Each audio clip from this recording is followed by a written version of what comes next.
Welcome,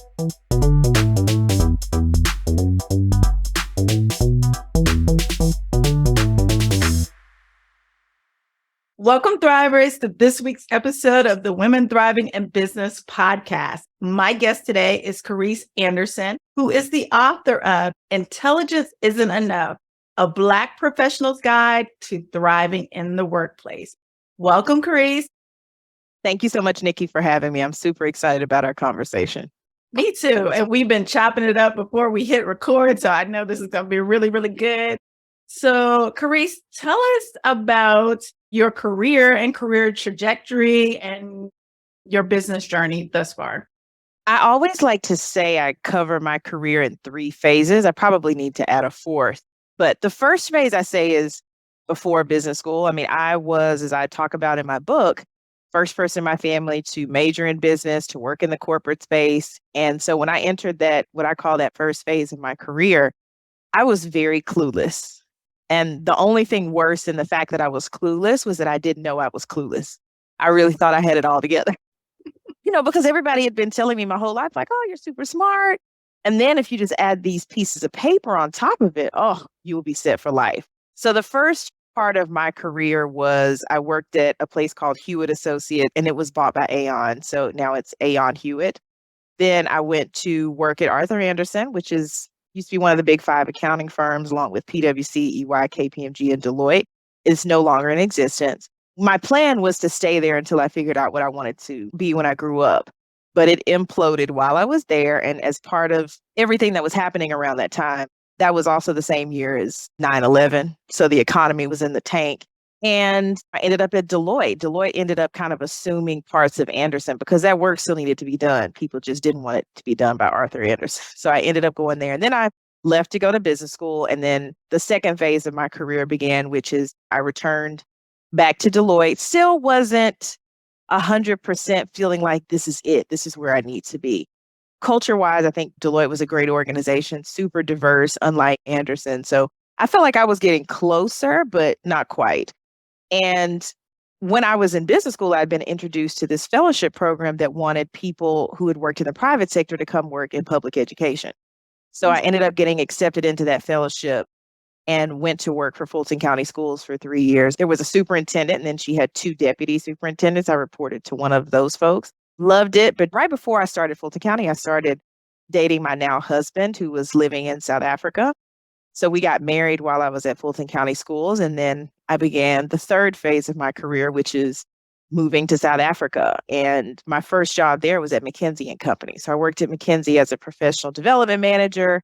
And the way McKinsey is structured is HR does benefits, admin, payroll, and then professional development does everything else related to consultants. So you staff people on studies, you run reviews, you give people feedback, you coach people. And as a part of that, I ran a leadership development program. And I was really enjoying it. But I think you kind of get that itch. You're like, okay, well, what else is there? And there weren't really a lot of opportunities because the Africa office was quite small at that time. So I left to go work for what I affectionately refer to as a start down because it never really started up. And I was there for 8 months. And then I kind of went out. I was like, you know what? I just need a break from all things employment. So I did a lot of freelance work as a leadership coach, facilitator, did some work for Google. And then I decided to go back in-house and I went to Korn Ferry and really was enjoying my time there, learned a tremendous amount and got to have a global experience because of COVID. Once everything went virtual, you could do everything everywhere. But then I decided it was time to leave South Africa and I started the 4th phase of my career, which is back here in the United States. So that's my story in like 3 minutes in terms of my career. There's a lot to unpack there. So we're going to go step by step. 1, did you do the Broad Fellowship? I did. I'm a huge fan of Broad. Anybody that's listening that is thinking about applying for Broad, do it. It was a fantastic experience. I highly recommend it. Okay. And can you just tell us the 30-second spiel about Broad and who they recruit and what it is that they recruit people to do? Now, I will tell you what they did then. I'm not really sure what the criteria is now, but the basic premise was to get people who had a certain amount of private sector experience to come and work in public education or work in a charter management organization as well. So I ended up working in a public school district. I had cohort members who worked in charters. It's a cohort of about 30 people, and they give you a lot of training, a lot of support. You end up with a coach, and a small advisory group. So there's tons of support, tons of resources. You don't have to know anything about public education. They kind of give you a lot of that information. But yeah, it's a fantastic program. And they still have like an annual get together of all the alums. So it's just a fantastic group of people. I would have stayed in education, but I think when I went to South Africa, there wasn't really a broad type program or sort of ethos in the country to absorb someone like me. So that's why I ended up going back into the private sector. Okay, great. You mentioned that you were the first person to major in business in your family. And so, can you talk to us a bit about some of the values and confidence that maybe your family instilled in you that allowed you to decide to go into business and then continue your career from there? I come from a family full of ministers, teachers, and social workers. So I think everybody in my family is quite passionate about what they do and care about the people that they serve. I think they wanted me to kind of go in a different direction and go for the money. Because I talked about, oh, I'm going to be a voice major because I grew up in a very musical family. No, no, no, don't do that. I was like, what about psychology? Mm-mm. No, they kind of ixnayed on all the things I thought I would do until I sort of was like, okay, well, what about business? Okay, yeah, do that. And so I ended up majoring in business. I think for a lot of those reasons. One of the things I would have told my younger self, though, was, Carice, why don't you double major? Why don't you major in business and psychology? And I ended up majoring in marketing, which honestly is kind of thinking about consumer behavior and consumer psychology, right? So I don't think it's an accident that I ended up majoring in marketing as part of the business school, but that was how I ended up in that major. Okay. How did you transition from being a business major to really spending a lot of your career in kind of this human capital area? I think it was honestly quite accidental. I won't sit here and say I had a grand plan. I think there's just been a series of opportunities that have sort of presented themselves to me. This is why I talk in my book about knowing yourself, knowing what you're really interested in, what your strengths are, your areas of development, what motivates you, what your aspirations are. Because I didn't know any of those things really about myself. All I knew was I was smart and that I knew how to do school because I had done school well from like kindergarten through undergrad. Like I said, these opportunities just kind of presented themselves. I had a sorority sister who was working at the first company I worked for out of undergrad. And she was like, hey, why don't you come on over here? So I was like, okay. And I ended up applying. It sounded like a reputable place. They were paying $32,000, which sounded at the time like a whole lot of money. I felt like I was going to be, how the lottery winners stand up there with that big check with the Yeah. governor. That's how I thought. I was like, oh my gosh, $32,000. And not realizing it's going to be broken up into 24 increments and all these taxes are going to be taken out. But that's just the naivete of a 21-year-old. And like I said, these opportunities kept presenting themselves. When I moved to South Africa, my husband kind of shared my CV or resume with people in his network. And this opportunity at McKinsey just kind of fell into my lap. So I think I'm much more intentional now. When I made the move to Corn Ferry, when I made the move back to the US, I think I've been much more intentional. But I think in the early parts of my career, I was blowing with the wind and it just so happened. Maybe it's probably God, right? They say he cares about babies and fools. I think I was definitely in the fool category. And I think he helped me. Let me help this fool because she's just out here just doing whatever.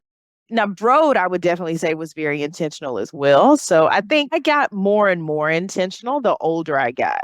And that's one thing I also tell young people, like, life happens.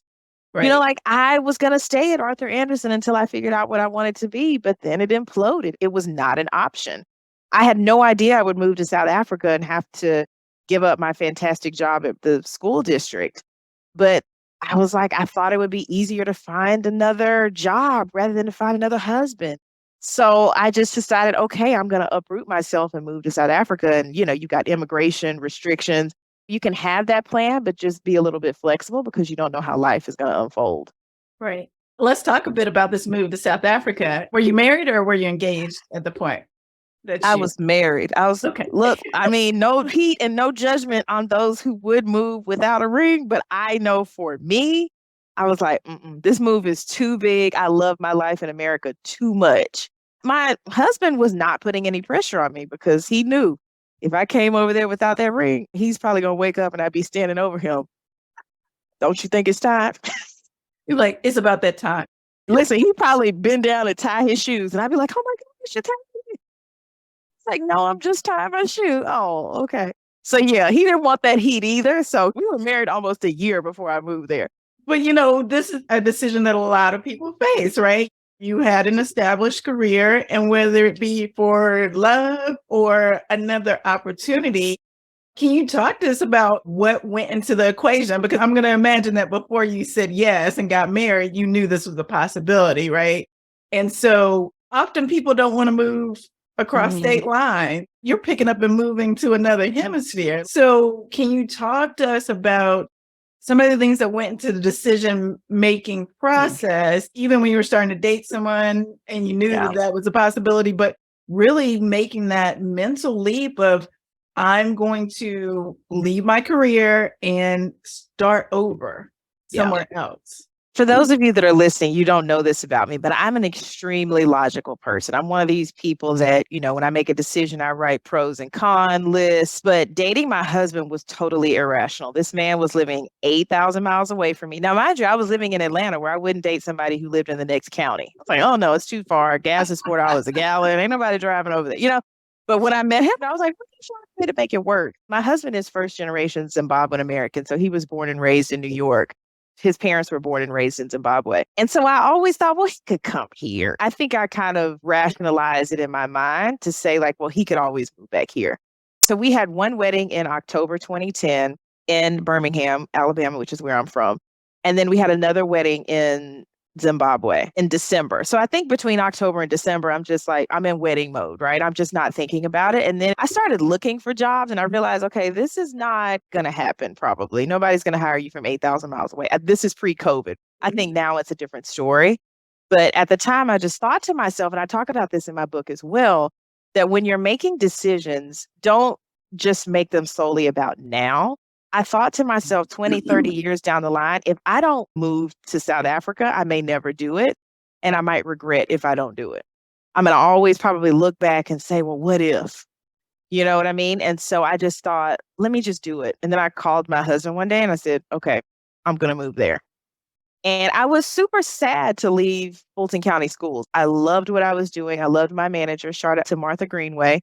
I think once I got married, I felt like I need to shift my priorities. And my husband was at the same time looking for jobs in America, but I just made the decision like, you know what? He's lived here before. He grew up here. I've never lived in South Africa. I'm going to give that a shot. And it was not without doubt and second guessing, even once I had moved there, because I thought, is this the right decision? Well, I talk about that in my book, like try to get past that discomfort because there's so much growth and development on the other side of the discomfort. Because, as smart people, we want to know the next 27 steps, not even the next two. It's like, I want to know what's going to happen 5 years from now. Right. We want to know it all. And we want to have it on a spreadsheet, or a PowerPoint document. But I talk about how the 3 opportunities where I've had the biggest growth came from moments when I was uncomfortable. It was dating my husband because I'm like, how am I dating this man that's 8,000 miles away, going to Harvard Business School and moving to South Africa?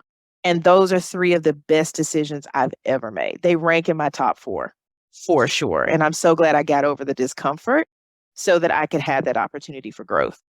Wow. Now, how did you and your husband meet? We met at business school. He's a year ahead of me. All right. So going to business school led to meeting the husband. It did. That was not my plan either. I was not going there for a husband. I had just broken up with somebody. So I was like, you know what? I'm done with men. So it just so happens that I ended up meeting a person there that I ended up marrying. I love the story. That's probably a whole book in and of itself. Now, I want to go back to something that you said, that you started in the world of work, got to corporate America, and were clueless.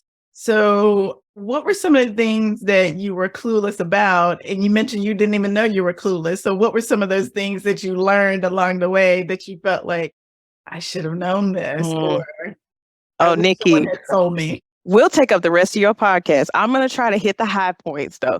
I talk about this too in my book, is like a lot of this advice that we give young people about being successful is value in its place, but I think it's missing some things. So this advice, like go to work, put your head down, work hard, and you'll be recognized. When you think about that advice, nowhere in that advice Do other people factor in? So Mm. you go into work thinking, oh, I'm going to go in here and I'm going to kill it all by myself.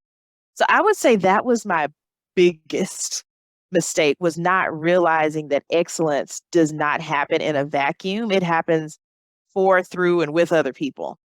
And if that is your understanding, then you, first of all, will know that your manager is not your professor. Subconsciously, I was like, oh, my manager is my professor. He's going to grade my work, not understanding that she needs to be vested in my success and my growth and my development. She needs to know who I am and what matters to me and what my aspirations and strengths and areas of development are. I need to know who she is and what she's trying to achieve and what keeps her up at night and how what I'm doing is connected to what she's doing. I didn't realize also too that a lot of the decisions that are going to affect my career, some of the most important decisions that will be made, I won't even be in the room when those decisions are made. Because you get a lot of, oh, you're the captain of your fate and the master of your destiny. And to a certain extent you are, but to a certain extent you are not. And you need the people that are in those rooms to know, like, and trust you so that they will want to pound the table for you to get that bonus, that raise, that promotion, that step up opportunity. And I think I just didn't know those things. I literally thought I was just going to go in here and rise to the top purely off of my IQ and these pieces of paper. So I would say those for me are probably my two biggest misgivings once I stepped into the corporate space. So if you think back to, is there something that professors could have told you? Is there something that you wish your parents had said? Or really, is it something that you just have to learn by being in the environment? I definitely think there are things that young people should be learning as they go along. You know, that old quote from Mike Tyson, everybody has a plan till they get punched in the mouth. The punch in the mouth was starting work. And I think people could have told me, first of all, Carice, examine your story. Think about why you like doing what you do and what are the things you enjoy doing? What brings you joy? What brings you energy? What do you like teaching other people about? What do people ask you to do? What comes naturally to you? So just understanding my story, my mindset, my areas of strength, the reason I made the decisions I made. Because the first time anybody asked me about why I'd made decisions was when I was my second year of business school. And I took a class called Self-Assessment and Career Development. And that was the first time anybody had really asked me, now, why did you take that job? And why did you move to the Mhm. next job? And why did you take that job? And I just was going from one thing to the next because you're also thinking about survival. Because I think as a person of color, you don't necessarily have that safety net. A lot of my decisions I realized from that sort of reflection question in business school, a lot of my decisions were driven by money. And I never knew that until somebody asked me. And so I think it's important to ask young people, what are the people, the places, the situations that have shaped you along the way? You can start thinking about that stuff now because we take some of that into work. What advice have you been given about being successful? The other thing I think people could be helping young folks with is learning how to get along with people who are different than you. Let's build our emotional intelligence. And emotional intelligence starts with me understanding myself and being able to recognize and manage and understand my own emotions. And that's something that we could start now. I met this hairstylist and she says her mother used to make her journal as a kid. You Mhm. know, when she would get upset or have a tantrum, and her mom would be, okay, go write that in your journal. Write down what you're feeling and why you're feeling. I thought, wow, that is amazing. Because I think that starts to build that EQ. Because if you can't understand and recognize and manage your own emotions, you can't recognize and understand and influence the emotions of others. Right. You know what I mean? And just learning that everybody doesn't think like you. I'm a bit of a perfectionist. I like things to be right. And when I would meet people who are like, 70% is good, I'm like, it is. Where did you come from? Who raised you? But these are the people you have to learn how to work with and get along with that have different values, work ethic, motivations, aspirations, standard of quality in terms of their work. So I think those kinds of skills are really important and I think will serve people well. And I would just say the third thing is just tell your kids that success requires collaboration. Mm. Anybody that is successful, I don't care who it is, they have worked with somebody else. They've had other people pour into them, develop them, read their business plan, let them sleep on the couch while they built that business plan or built that business. Somebody who's given you that stretch opportunity giving you some good advice. Like, we need each other. And so we need that advice to reflect that interdependence. And I think a lot of the advice, especially I think people of color and women get, is absent of the need of other people. So I would say those three things. I love that. I just giggled when you said who raised you. That's why Well, you raised it's okay, right? my words. But that's also, Nikki, something I learned about myself. I was working in an organization and I was struggling because I felt like the values didn't align to my own personal values. And so my manager said, well, you need go see a coach.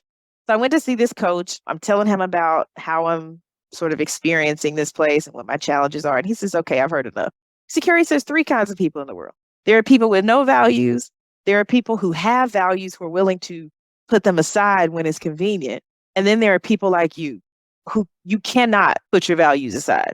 They rule everything about the way you interact with people and how you expect people to interact with you. So if you're in an environment full of people who have no values, it's just not going to work.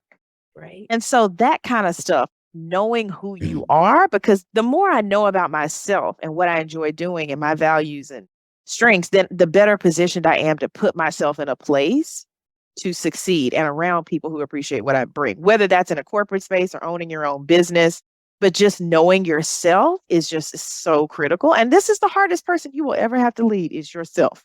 Right. It's not everybody else, right? So I think the better we can do that, we'll be prepared for anything that comes our way. But that self-understanding is critical. That is very important. And I always tell people, if you want to be an entrepreneur or when you are a business owner, you have to meet yourself. Yeah, absolutely. You learn what your values are. You learn where your boundaries are. You learn what you will and will not tolerate. It goes to how you price and value your services or goods. I mean, there's so much that goes into it. If you don't know yourself, you're going to find out.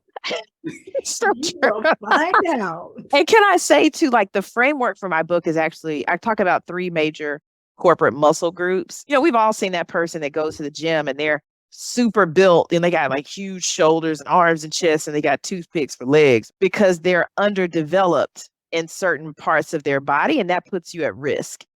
And it puts you at risk for harming yourself and hurting yourself and not reaching your full potential. That framework for my book is know yourself. That's my very first real chapter in my book is all about self. Know yourself, know others, know your environment. And then I think you can bring those three things together so that you can build an authentic personal brand and a communication style that allows you to have maximum impact. You can't be missing one of those three corporate muscle groups. Because if you don't know yourself, then you show up as inauthentic and you're different and you're all over the place and people don't trust you because they're like, well, which version of you is the real you? Is it the one over there, the one I saw yesterday, the one I saw with him? So to be able to show up in that way that is sustainable and doesn't suck up all your energy, I think the authenticity part is super important. And that's what I try to convey in my book is I think you can be successful in an authentic way. I don't think you have to turn. In fact, I think that's critical to your success is being yourself. So knowing yourself is a huge part of that.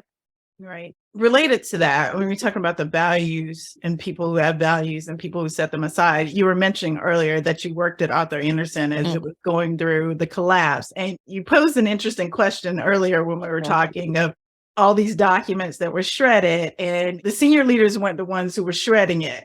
It was someone who was being directed. And you had a question that you asked yourself as you thought about that. So can you just share that with the listeners? Yeah, absolutely. Just to give a little bit more context to those that are listening, Arthur Anderson was a huge accounting firm and they ended up basically falsifying some financial statements for a really large company. And kind of in the course of all of that happening, it was a big scandal that, they found out like, oh, Anderson folks had shredded some documents. I never heard anyone say it was a junior person that did it, but I just kind of knowing the structure of the place, I thought, that probably was not a senior partner at that shredding machine. That was probably someone junior. And I just had to ask myself, considering the way I had grown up, so this goes back to knowing yourself, right? And how have you been socialized? I was told you respect authority. And when somebody in authority tells you to do something, you do it. But I had to realize in that moment, I'm not a child anymore. And I had to ask myself, would I have had the courage to tell this partner, no, I'm not going to shred those documents? That is immoral. It's unethical.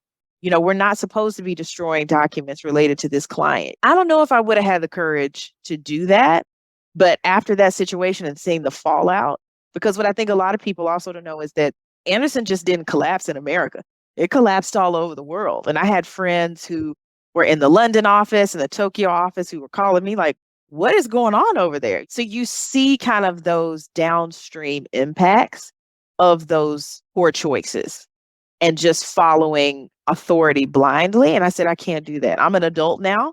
It's adult to adult. So I can only make decisions that I'm comfortable with and that don't bump up against my own morals and my own values, regardless of who's asking me to do it. That was a big kind of moment for me in terms of realizing, okay, I'm an adult now. I'm no longer a child.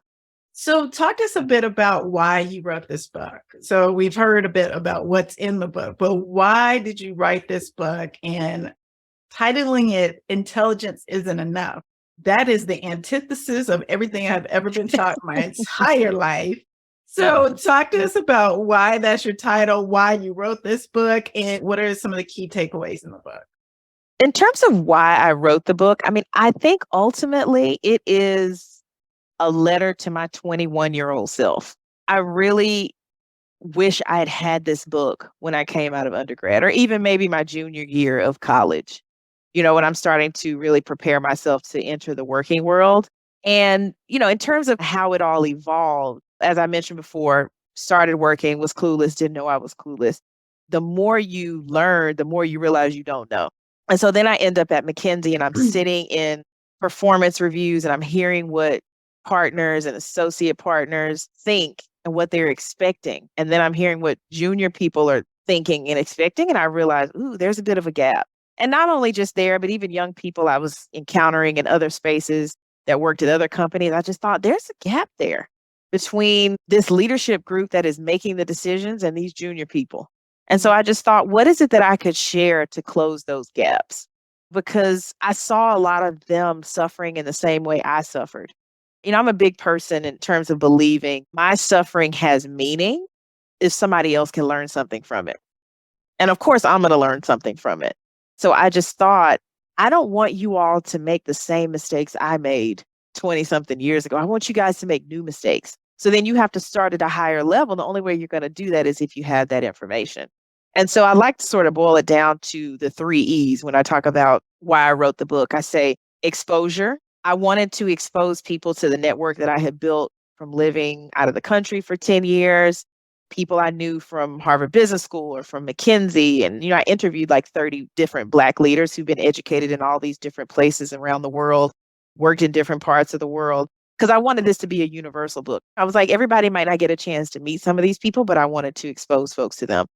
The second thing was examination. I wanted people to examine what are some of the messages that you've gotten about being successful. And are those messages serving you? Because if you had a parent who worked in an environment that was very sort of solo driven, that advice might not apply in an environment where it's highly relationship driven, it's highly collaborative. I think about the sports, right? Like you're not a gymnast, because a gymnast, it's like I do my thing as a gymnast and that contributes to the overall score. Right.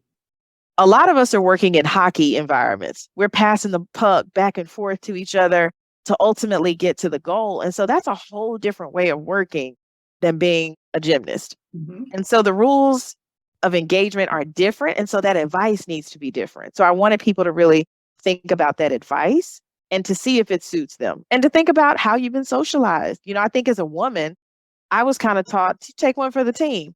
And you just kind of go along to get along, and you don't want to be the angry Black woman, and you don't want to be too loud and too aggressive. And so you take those beliefs, right, and that desire not to be those negative things into the workspace where sometimes you need to be loud. Sometimes you need to be aggressive. Sometimes you need to say no and not just take one for the team. You can't build a career off taking one for the team. And so that's the examination part. Then the last part, which I think might be the most important one, is empowerment. I wanted young people or people who are mid-career to finish reading my book and say, okay, there are 3 to 5 things I can start doing now, maybe medium term, long term, that are going to help me have more fun and have more impact at work and build better relationships. Because, it's a lot of messages out here that are telling women, people of color. These systems are broken. It's rough out here. There's nothing you can do. And that's disempowering because I still have to go to work tomorrow because I have a mortgage and I have a car payment and I have student loans. I need to put food on the table. So I have to find a way to make this work. While those systems are being fixed and those organizations are changing, I've got to learn how to work within this in a way that supports my livelihood. I wanted people to feel like there are things I can control, there are things I can influence, and to focus on those so that they can make it work, but do it in a way that's authentic and not something that's manufactured or artificial. I want to be able to show people you can be successful and be yourself. In fact, your success is tied to you being yourself because that is your competitive advantage. That's what makes you stand out amongst the rest, right? That's what I really wanted people to get out of it was, like I said, exposure, examination, and empowerment. Mm-hmm. With that advice to be authentic and bring yourself, do you also help people understand how to examine the environment they're going into? I feel like a lot of times there are those people who are very confident and very empowered, and they're like, I'm going to go in here and change this whole world. Like, I'm going to bring my whole self. This organization is going to shape itself around who I am. Nikki, I was one of those people. You are talking to a recovering one of those people, okay? I was one of those, and that is exactly why I say that third corporate muscle group is know your environment.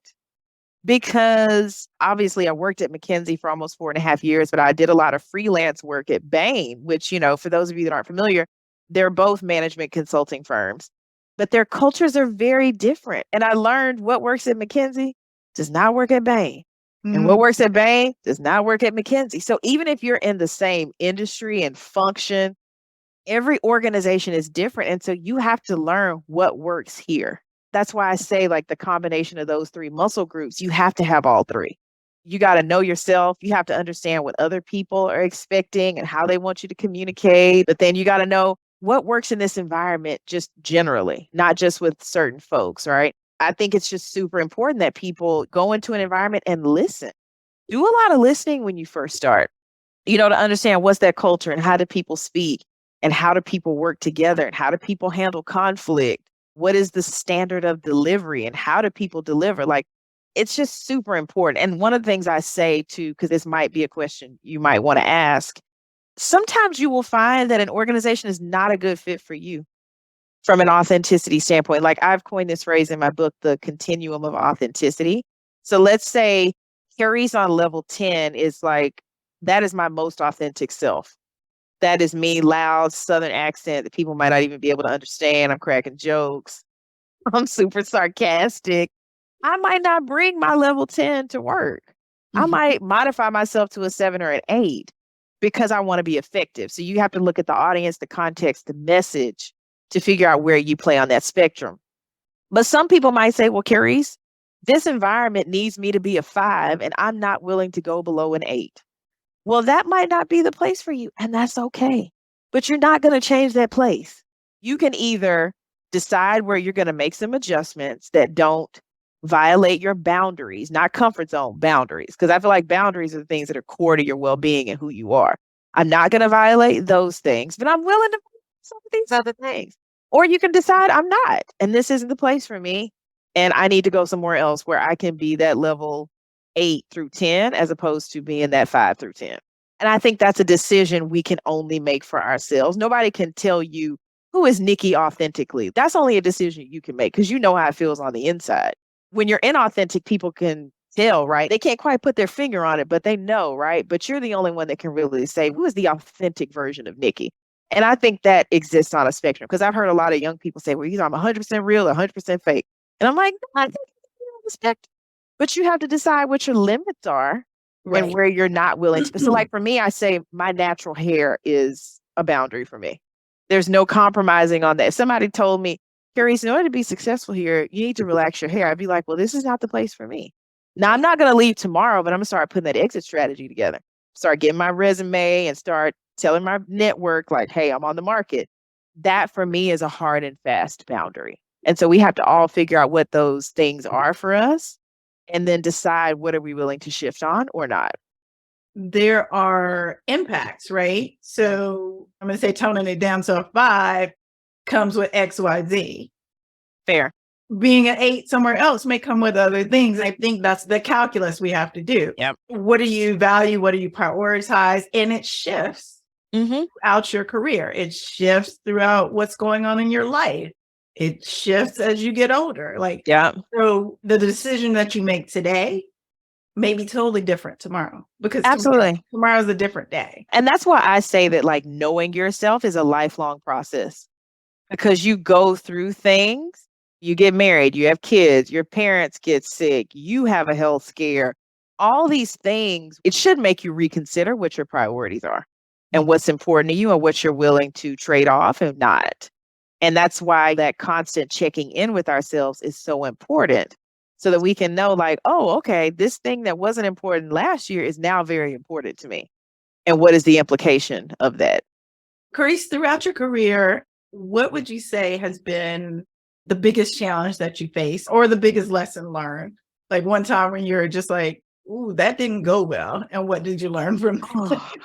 Nikki, I tell this story in my book.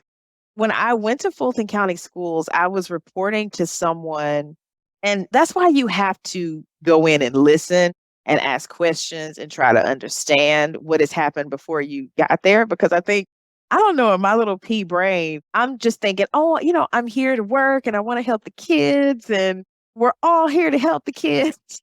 But what I learned was the person that I was reporting to had been demoted right before I'd gotten there. And so there was all this hype about this girl that had gone to Harvard Business School, and he had just gone through this demotion. And so I show up all earnest, wanting to just do a good job for the kids, not knowing he's dealing with the pain and the hurt and the disappointment of being demoted. And here I am. I didn't realize that on some levels he was threatened by me and all this hype. And I'm not thinking about it because I'm just not that person. I'm not the person to I don't want to Game of Thrones anyone, right? I'm just here to do a good job. I would come with new ideas like, hey, let's try this. And there was a lot of resistance and I couldn't understand it. And I tried to just ignore it, because I think people talk about fight, flight, or freeze. I think at the time I was more of a flight person, because I knew if I didn't flee, I was going to rage up. I was going to fight you. So I said, well, we're just going to avoid all that. And I'm just going to withdraw, and I'm not going to address any of this tension. I'm just going to suppress it. And then one day it just all came out. And we basically told each other everything that we did not like about the other person. And, subsequently his manager found out about it, and I was actually removed out from under him and I became his peer. And after we had sort of that row, I said to myself, how did I get here? And what is it that I need to do so that I never have this sort of blow up with someone ever again? Because I don't want to do that. I don't want to come to work and use my energy in that way. And so one of the things I had to realize was I should have addressed some of those slights along the way. And I think the other thing was, this goes back to what we were talking about earlier. I thought that I could be successful without him. So I was like, well, I don't need this relationship to work. It's fine. He can do whatever. I'm still going to be the bomb and still going to have all this impact, not realizing my impact was going to be limited if that relationship wasn't good. I was only going to be able to have as much impact as that relationship would allow me to have. I think the third part was just learning the context. I should have spent time with him and understood, well, what's your story? And tell me about your career and what's been your journey? And then I would have known like, oh, so he went from here to here. And maybe I need to be a little bit more gentle with some of my bright ideas over here, or think about how to package them a little bit differently, or even say to him like, hey, I'm here because I want the team to be successful. I'm not out for myself. I really want the team to be successful. I want you to be successful. And how can we implement different ideas or new ideas so the team will be better? And so I think I could have done some things differently to have a different outcome, or to at least make our relationship not as combative. Right. You can tell me if this is what you were feeling, kind of the anxiety around confrontation. Absolutely. And you're like, oh, I don't need him anyway. But I think there's a lot of fear around confrontation when you're talking about how we were raised, right? Like you can just ignore that person. But absolutely. In my family, I don't know about yours, but I feel like we kind of have two speeds. It's either I'm going to ignore it or I'm going all the way in. Right. And so You're I like, didn't I'm know, at work. I shouldn't go all the way in. That you should be a know, good option. I didn't know that there was middle ground because nobody had ever told me there was middle ground. Right. I didn't know that you could have a direct yet productive conversation around conflict. And so those are the kinds of skills that young folks need to be learning now, because it's not a matter of if I'm going to have conflict, it's when. Because Right. think about it, you've got brothers and sisters that you don't get along with. Y'all share DNA, you grew up in the same household, presumably have the same values, and y'all clash. So you know when you go to work, there's going to be conflict. And so you need to have that approach, that skill set, that methodology in your back pocket for when it happens, not if. Right. I think I learned that early on in my corporate career of being in a boardroom or meeting room. Business is business, personal is personal, and we can have a business conflict that does not interrupt us having a personal relationship or leveraging that personal relationship to manage that business conflict. Yeah, absolutely. Yeah, so amazing. What would you say is one of your greatest accomplishments? Greatest accomplishment. I think writing this book. To be honest, I mean, it was never on my bucket list. I was not one of these people that's like, oh, I want to write a book one day. I literally said to a friend, I said, one day when I write a book, I'm going to put this in there. And I was just saying it. And she said, why don't you write the book? And I said, oh, okay. And that's really where it all started. So I think just pushing through all the different milestones of writing a book, submitting the manuscript and getting published. I had a publishing deal in South Africa and I have one in the US. So it's like that process and the editing process, which was very painful.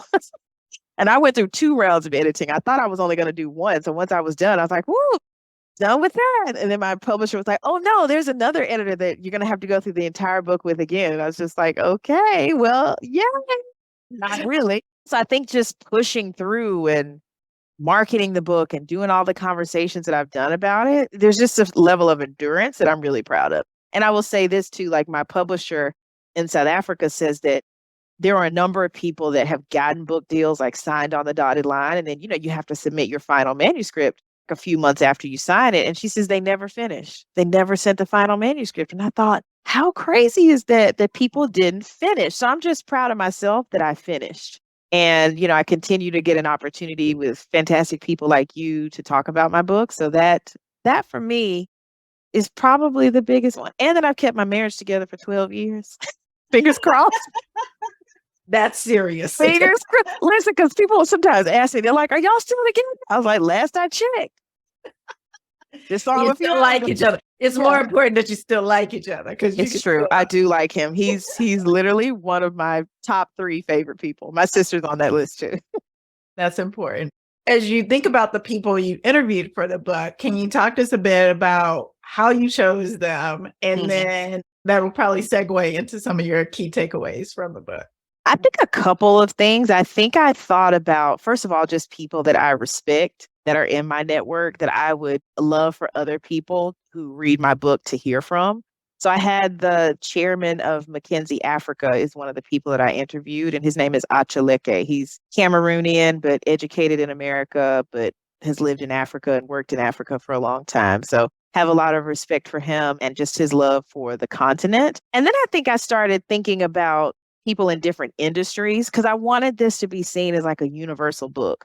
I did not want this to be seen as, oh, it's an American book because an American wrote it, or it's a South African book because she got a publishing deal in South Africa. I wanted it to be seen as universal. So I started thinking about people who worked in different industries and different functions and folks who were born in America but educated in Africa or vice versa. I just wanted people to see that there are universal success principles, regardless of what industry, function, or geography that you're in. So I would say those are probably 2 of the biggest sort of drivers of who I chose to interview for the book. Okay. I think in terms of takeaways, I think there are a couple quotes that I often reference. There's one from a guy named Shaka Booker, who actually used to work for the Broad Residency. And Shaka's quote, I'm just going to paraphrase, is basically, you need to learn how to lead people outside of logic. So if you can only lead people based on logic, you're going to miss half the people half of the time. because everybody's not operating off logic. This kind of goes back to what we were saying about learning how to work with and lead people who are different than you. You and I might be very logical, but we might have a teammate who's very emotional. And so, how do we lead that person? How do we influence that person? Because everybody doesn't operate off of the same sort of decision making approach.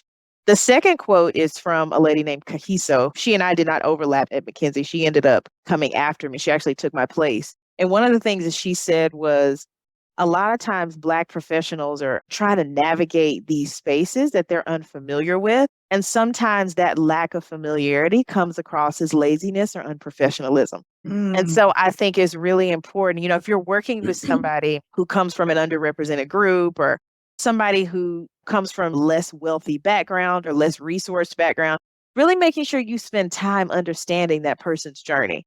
Because sometimes, people might look at my resume and say, oh, she went to Harvard Business School. It's like, yeah, but what was my path to Harvard Business School?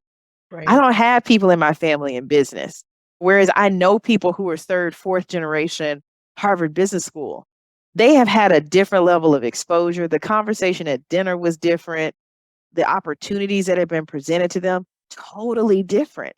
And so while we might have the same university on our resume, it's like our paths there and maybe even our experience at the university was very different. And so that's why we need to spend time really understanding the people that we work with, that we work for, that we work alongside, and not make sort of assumptions and judgments about people and their level of readiness.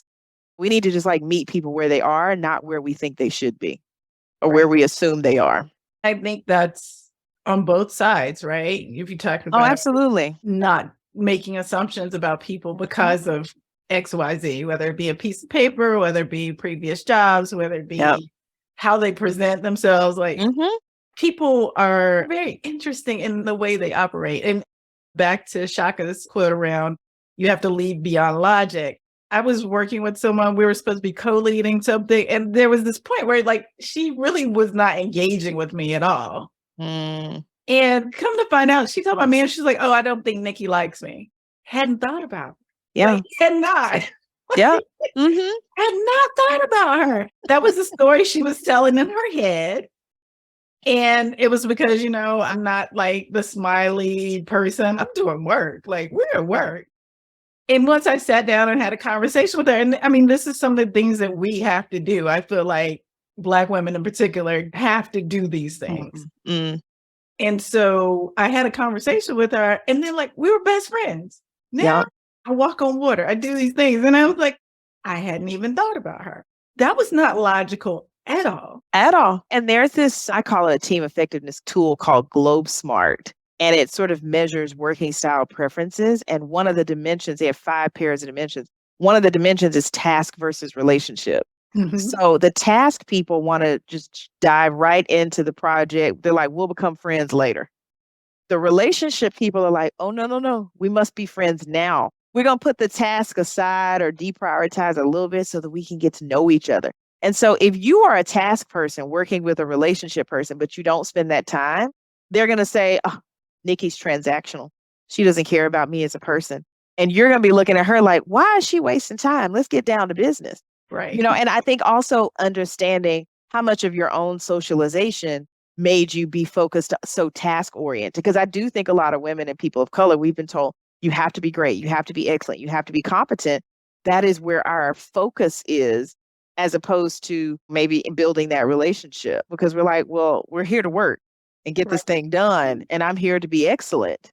But at the same time, it's like, well, maybe the better that relationship is, that will help you deliver an excellent result. It's just about the perspective. And look, nobody's wrong. The task person isn't wrong. The relationship person isn't wrong. It's just they're just different, but you need to have that conversation so you can sort of bridge that gap. Right. And I think particularly me as an introvert, Mhm. like we'll get to the relationship. You can't come at me. Yeah. And that's the thing. You don't Understanding start who off you like are. here. We're not best buddies to begin with. Exactly. You gotta build to that. And I think it's a balance between it's personality driven, it is preference driven, and I think there's some assumptions made, right? That was a huge assumption that had nothing to do with who I am. Absolutely. Yeah. Well, it's that whole thing of if people aren't like me, they're wrong. Right. Right. And me, oblivious, was like, what are You're you not even talking thinking about? about it. You're not even thinking about it. Exactly. That is the thing. There was that lack of engagement to begin with that we couldn't even get to that bridge, right? And Exactly. until I clued in. And then I was like, oh, okay. Now I know. Exactly. But it was interesting. One more question about the book. So you mentioned a lot of your lessons learned, and I know it was marathon strength to get through to the final version of this book. Is there anything that you wish you had included in the book that is maybe going to be in version 2.0? I'll answer that in two ways. I think I interviewed 30 people and I couldn't include all of their quotes. So there's definitely quotes that I wish I could have included. The second thing is there are stories I didn't get a chance to tell. Like one of them I'll tell real quick. I mean, my first year of business school, I took a operations management class and we had a midterm. I studied hard by myself with other people and took the test. Professor comes back, gives us our papers back. I look on my paper, I got an 88. I was really excited until he said the average, which was a 93. It was a letdown, but he kind of explained to the class because he could feel that energy sort of drop. He said, a lot of you all started out on this side of the bell-shaped curve, and as you've gone through life, you've moved to the other side. And it was so funny, but the lesson for me was I have a choice in this moment. I can either put myself in situations where I'm the smartest person in the room so that I can have that ego boost, or I can continue to put myself in spaces like this where my ego is going to be deflated, but I'm going to really stretch and I'm going to grow and I'm going to develop and I'm going to be around these really bright people that I can learn from. And so I've continued to try to put myself in the latter spaces and not the former. I'm going to keep putting myself in spaces where I'm not the smartest person in the room because I do want to stretch myself and grow, but know that my ego is going to take a hit because of it. I love that. I think that's a great story. So, Carice, there's two questions I ask every guest. So, the first one is, what are one or two songs that are on your power playlist and why? Oh, Nikki, I'm one of those people that you cannot play my playlist all the way through because I go from religious to ratchet very fast. I'm like, no. It sounds like my playlist. we only do playlists. We don't do just put this thing on place. I'm going to tell you the two songs on my playlist right now. There's a Christian song called Just Want You, which is just all about trying to fix our eyes on God. I'm a Christian. And then the other song that I just downloaded was Blow the Whistle by Too Short. So he's still working on me, Nikki. He's still working on me. But yeah, those are kind of The funny thing is indicative of who I am. The funny thing is we went to see D Nice at the Kennedy Center a couple of weeks ago. Awesome. And I also went to see him in LA when he did his first live CQ performance. And so in LA, he started off with gospel music. Like he had Yolanda Adams and some other folks, and then he segued into other things. At the Kennedy Center, he started off real ratchet. And he had performances, right? And like there was a gospel interlude in the middle. And then he brought out Too Short because apparently Blow the Whistle was the first song that had an East Coast person on it. And D Nice was that East Coast person that Too Short invited to be on the album with him. And it was Blow the Whistle. So that is fun. We have a Blow the Whistle is a red theme. Exactly. We got a live version with an orchestra. That is hilarious. I love that. You were in good company. Good to know. So tell us where we can find the book. If people want to get in touch with you or learn more about you, where can they find that information? So people can find me on all social media channels, Facebook, Twitter, LinkedIn, Instagram at Carice Anderson, Carice Anderson with an O at the end. In terms of the book, you can get the book anywhere you get your books. And there's an ebook, there's a physical copy, of course, and then there's an audiobook that I narrated. So you can go on Amazon, Walmart.com, Books A Million, Barnes and Noble. I hope people will connect with me. I love connecting with people and getting to know people that I otherwise would not have known. So would love to connect with folks. So please reach out to me on LinkedIn if you hear this. And you can also go to my website, cariceanderson.com. Well, Carice, can you hold the book up again? Sure. One of my friends told me he's written 4 books. He's like, Carice, I don't know if you want to put your face on that book because you're not gonna look like